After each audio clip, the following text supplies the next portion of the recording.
তো খানা ফিরে যাবে না। বাদশাহ শোনার সঙ্গে সঙ্গে রাজ্যের মধ্যে ঘোষণা করে দিলেন একটা পারদর্শী দরকার। কিসের দরকার? একটা পারদর্শী দরকার।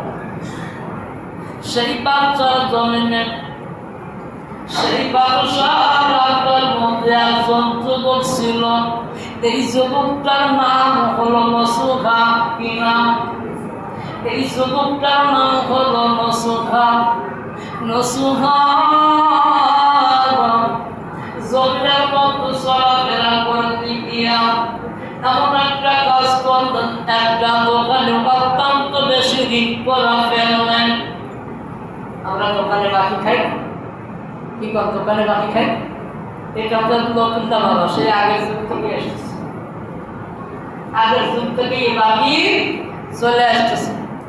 যেমন এক সময় হামান বাকি করতে করতে দোকানদারেরা সাইনবোর্ডে রেখে দিল বাকি চা লজ্জা দিবেন না।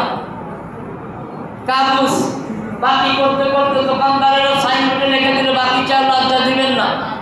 এবং কাগজকে দোকানদারেরা খোঁজার জন্য দিনের মধ্যে 10 থেকে 15 বার বাসায় আসতো। আর কাগজ কি করতেন?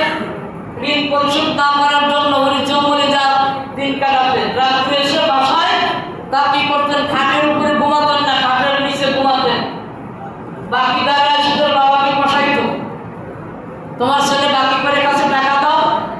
তার বাবাই বলছে ছেলে খাইছে, আমি কোথায় কোথা থেকে দেবো? আমার তো আর প্রশ্ন তো নাই। আমি কি জন্য বলতেছি না,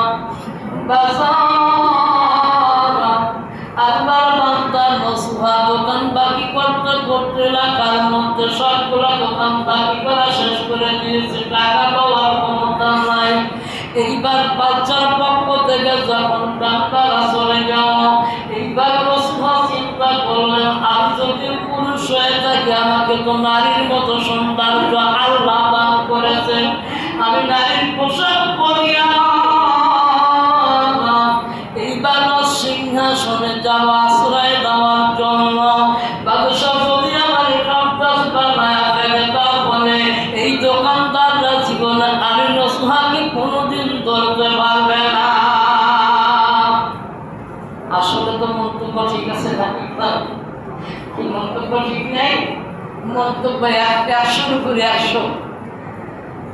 এবার চলে আসলেন, আসার পরে দেখলেন দারোয়ান আছে। দারোয়ানকে বললেন দারোয়ান আমি কি ভিতরে যেতে পারবো? বাদশাহ রাজকন্যার খাস দাসী লাগবে, আমি সেই খাস দাসী হিসাবে একটু ইন্টারভিউ দেবো। দারোয়ান বললেন ঠিক আছে আমি বাদশার কাছে জিজ্ঞাসা করে আসি।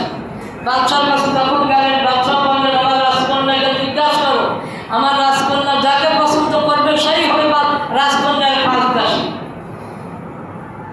এরপরে দারোয়ান চলে গেলেন রাজকন্যার কাছে। রাজকন্যাকে সালাম দিয়ে জিজ্ঞাসা করলাম রাজকন্যা আপনার জন্য একটা খাস দাসী পাওয়া গেছে, যেমন সুন্দর চেহারা তেমন সুন্দর তার সেরকম কণ্ঠের আওয়াজ। এইটাই মনে হয় আল্লাহ আপনার জন্য কবুল করেছে। আপনি যদি অনুমতি দেন তাহলে আপনার ওই খাস দাসীকে আপনার সাথে সাক্ষাৎ করে একবার ইন্টারভিউ করলাম বলে তাড়াতাড়ি জড়িয়ে আসো। এইবার নসুহাকে ওই দরবারে হাজির করা হলো। বাদশাহ রাজকন্যা নসুহাকে দেখে পছন্দ হয়ে গেল, খাস দাসী হিসাবে উনি গ্রহণ করে নিলেন। বলেন তো দাসীটা পুরুষ না নারী? নসুহা পুরুষ না নারী? বাদশাহ এই রাজকন্যার একই বিছানায় নারী এবং পুরুষ একসাথে ঘুমায়, কিন্তু নসুহা বারবার মনকে বুঝায় মনবে ওই রাজকন্যার দিকে নজর দিও না, তুমি কিন্তু বিবাদে করে এই রাজপ্রাসাদে ঢুকছ। রাজকন্যা যদি একবার জানতে পারে দোকানদাররা তো সাথ দিছি কিন্তু বাচ্চা তোমার সাথ দেবে না। আসলে তো বলো না তাই নাকি? পারে দোকানদাররা তো সাথ দিচ্ছে অথবা ধরতে পারেনি, যার কারণে দোকানদাররা অত মাথা ধরে কিছু না। কিন্তু বাদশার দরবারে যখন ধরা পড়ে যাবে তখন বাদশা তো সাথ দিবে না, কোপাল করবে নাকি? যেহেতু ধার্মিক বাদশা, যেহেতু কোরআন হাদিস দিয়ে আল্লাহর দিনকে পরিচালনা রাজ্যকে পরিচালনা করতেছে, সেই জায়গায় যদি নারীর সাথে পুরুষ ধরা পড়া কি জানলা রাখবে বলেন? দীর্ঘদিন চলে গেল, হঠাৎ করে একদিন দাসী আর রাজকন্যা ওই যে বাসাতে রাজমহলে চলে গেলেন গোসল করার জন্য। গোসল করার জন্য যখন চলে গেলেন, দুজন গোসল করে, কিন্তু মাঝখান থেকে ওই পুষ্কুন্নির মাছ, পুষ্কুন্ন থেকে একটা মাছ উঠে রাজকন্যার দিকে তাকায়া মিষ্টি হাসি দিয়া মাছটা আবার পানির মধ্যে চলে যায়। রাজকন্যা নসুহাকে প্রশ্ন করলেন, দাসীরে এই মাগুর দেখলাম আমার বাবার পুকুরে, আমার বাবার পুষ্কুন্নির মাছ, অথচ মাছটা হাসিটা উঠলো আমার দিকে তাকায়া মিষ্টি হাসি দিলেন। মিষ্টি হাসি দিয়া আবার মাছটা পানির সাথে মিশে গেল। আর রহস্য কি? নসুহা বুঝতে পারলেন যে রহস্য তো আমি জানতেছি, আমি বুঝতেছি, তার কারণ আমি তো পুরুষ আর দাসীটা রাজকন্যা তো নারী, রাজকন্যা তো জানেন আমি পুরুষ। এই না জানার কারণে হয়তো মাছ ওনাকে সারাই বুঝাইতেছে। আমি যদি আসল কথা বলি তাহলে আমি এখন ধরা খাইয়া যাবো। বসে বসে যাই, কিছুদিন দেখা যাক কি হয়, বোঝা গেল এই রাজ সিংহাসনে রাজপ্রাসাদে আমাদের থেকে বেশি দিন নাই। তারপরেও যদি একটু বসানো যা কয়েকদিন চলে যায়, দেখা যাক কি হয়। কিছুদিন চলে গেছে, যাবার পরে মাছ দেখলেন এই বেটাকে দুর্বল করা সহজ নয়, এই বেটাকে দুর্বল করতে হলে একটা কর্ম আমার করতেই হবে। রাজকন্যা কি করলো, ওই দিনে গোসলখানায় গেছে, হাম্মামখানায় পুষ্কুনিতে গোসলে গেছে।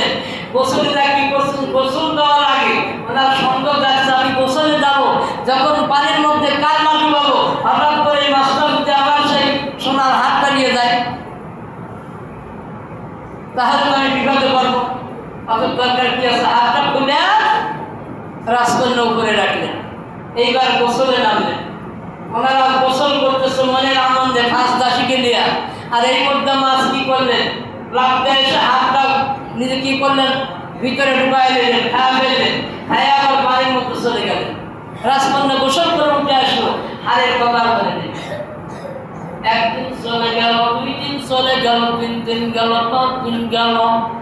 তাহলে কি হয়ে গেল, রাজকন্যা এবার প্রকাশ করলো রাজকন্যার গলার হার এই দাসীদের মধ্যে হারিয়ে গেছে।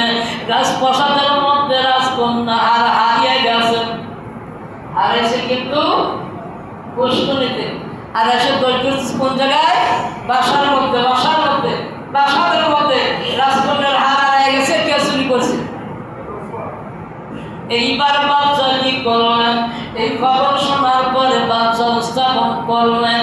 রাজকন্যার হাত তখন হারিয়ে গেছে, হাতটা কেউ স্বীকার করে না, কোনো দাসী স্বীকার করে না।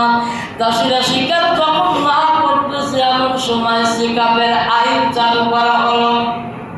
প্রত্যেকটা দাসীকে চেকআপ করো, প্রত্যেকটা দাসীকে চেকআপ করো, প্রতিদিন দর্শন করে চেকআপ করো। অন্দরমহলে গিয়ে চেকআপ করা হলো। চেকআপ করতে করতে এখন হয়তো আমার সামনে 2 দিন আছে, 2 দিনের মধ্যে 2 দিন পরে নসুহার পালা করে যাবে।